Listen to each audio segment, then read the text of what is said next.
Hello সবাইকে, সবার কি অবস্থা? আশা করি সকলেই ভালো আছেন। গত ক্লাসগুলো যারা করেছেন তাদেরকে কংগ্রাচুলেশনস। আর যারা এই ক্লাসে নতুন জয়েন করেছেন তাদেরকে আমি সাজেস্ট করব পুরোনো ক্লাসগুলো দেখে আসুন 1 নম্বর ক্লাস থেকে। তাহলে পুরো বিষয়টি আপনারা ভালোভাবে বুঝতে পারবেন, মাঝখান থেকে কোনো বিষয় বুঝতে পারবেন না।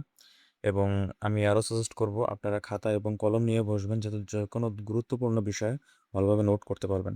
এই সেশনে আমরা শিখব কিভাবে সম্পূর্ণ অর্গানিক উপায়ে আন্তর্জাতিক স্তরের বায়ার সোর্সিং করতে হয় এবং কার্যকর যোগাযোগ মাধ্যম সফলভাবে ডিল চূড়ান্ত করতে হয়। বায়ার খোঁজার প্রধান দুটি চ্যালেঞ্জ।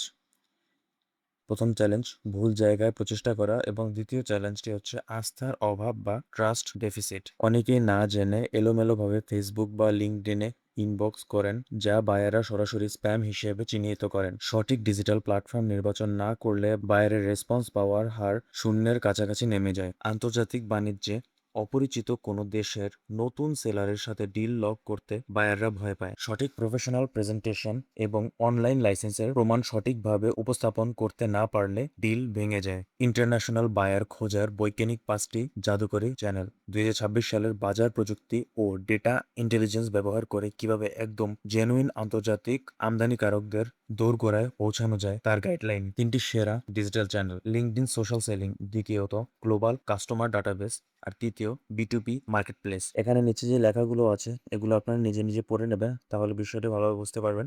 আমি এই ক্লাসগুলো বেশি বড় করতে চাচ্ছি না, তাই আমি বিস্তারিত পড়ছি না। আপনারা এগুলো পড়ে নেবেন, এবং কোনো বিষয় যদি আপনারা বুঝতে না পারেন তাহলে আমাকে কমেন্ট করে জানাবেন। আমরা চেষ্টা করব সেগুলো রিপ্লাই করার। আর যদি টপিকগুলো বেশি বড় হয় সেক্ষেত্রে আমরা ভিডিও তৈরি করে ডেডিকেটেড ভাবে আপনার এই সলিউশনটি তৈরি করে দেব। বায়ার সোর্সিং চ্যানেল তুলনামূলক ছক। এখানে বেশ কিছু সোর্সিং চ্যানেলের নাম দেওয়া আছে, তারপর এফিসিয়েন্সি বা কার্যকারিতা, এটা কতটুকু কাজে লাগতে পারে, খরচের মাত্রা এবং বাস্তবায়নের সময়কাল, কত সময় লাগতে পারে এটা বাস্তবায়ন করতে, সাফল্যের হার বা সাকসেস রেট। এই চারটি আপনার ভালোভাবে দেখে নেবেন, এখান থেকে আপনারা অনেকটা আইডিয়া নিতে পারবেন। প্রথম, কোড মেইল এবং আকর্ষণীয় অফার লেটার লেখার নিয়ম। একটি সাধারণ ইমেইল বা ইনবক্স মেসেজ কিভাবে আন্তর্জাতিক ইম্পোর্টারদের নজর কাড়বে এবং দ্রুত উত্তরের নিশ্চয়তা দেবে তা চমৎকার স্ট্র্যাটেজি। 3 সেকেন্ডের ম্যাজিক সাবজেক্ট লাইন। একজন ব্যস্ত গ্লোবাল বায়ার প্রতিদিন শত শত পিচিং মেইল পান।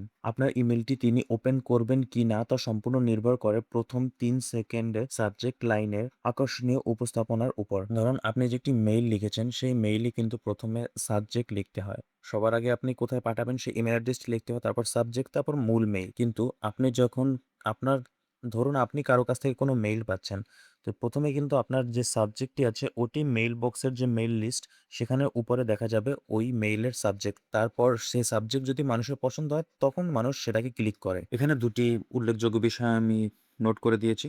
যেমন স্পেসিফিক হতে হবে, যেমন পণ্যের sourcing from Bangladesh, direct manufacture price, এটি বায়ারকে দ্রুত ক্লিক করতে বাধ্য করে। পরবর্তী বিষয়টি হচ্ছে স্প্যামিং বর্জন করুন। প্লিজ বাই ফ্রম মি বা লোয়েস্ট প্রাইস অফারের মতো সস্তা স্লোগান সরাসরি বায়ারের ইনবক্সে স্প্যাম ফোল্ডারে চলে যায়। তাই আপনাকে সবসময় একটি কোয়ালিটি মেনটেন করে চলতে হবে, যাতে বায়ারের কাছে আপনি কোনো নিচু বা ছোট কোম্পানি এমন মনে না হয়। আর এমন কিছুও করবেন না যেটা তার জন্য সন্দেহজনক মনে হয়। যদি আপনি একটি ব্যালেন্সে থাকতে পারেন তাহলে আপনি সঠিকভাবে এটি পরিচালনা করতে পারবেন। আশা করি কোনো সমস্যার সম্মুখীন হবেন না। পরবর্তী বিষয়, ডিল ক্লোজ করার 3টি স্তম্ভ। বায়ার খুঁজে পাওয়ার পর মূল চ্যালেঞ্জ হলো আলোচনা চালিয়ে সফল চুক্তিতে পৌঁছানো। এর জন্য আপনার ডিল ক্লোজিং মেকানিজম অত্যন্ত নিখুঁত হতে হবে। Free sample policy. এক্সপোর্ট বিজনেসে স্যাম্পল পাঠানোর পর ডিল ফাইনাল করার সুযোগ 80% বেড়ে যায়। কুরিয়ার চার্জ এবং ট্র্যাকিং সিস্টেম সহজ রাখুন। ফ্লেক্সিবল পেমেন্ট মেথড, এলসি অর্থাৎ লেটার অফ ক্রেডিট অথবা টিটি এর মাধ্যমে নিরাপদ ও আন্তর্জাতিক মানসম্মত লেনদেনের নিশ্চয়তা প্রদান করুন। সার্টিফিকেশন এবং ল্যাব টেস্ট রিপোর্ট।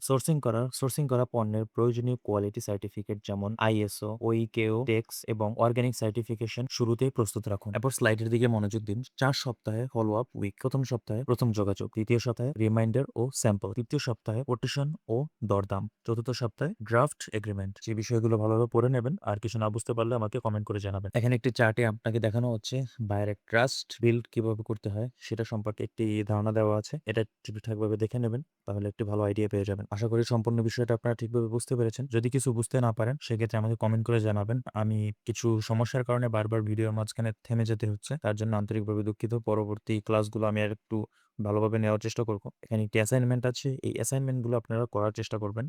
আর পরবর্তী যে ভিডিওগুলো আছে সেই টপিকের জন্য আপনারা রেডি থাকবেন। আশা করছি সবাই ভালো থাকবেন, সুস্থ থাকবেন, আর মনোযোগ দিয়ে ক্লাসগুলো করবেন, আর নিজেরাও প্র্যাকটিস করার চেষ্টা করবেন।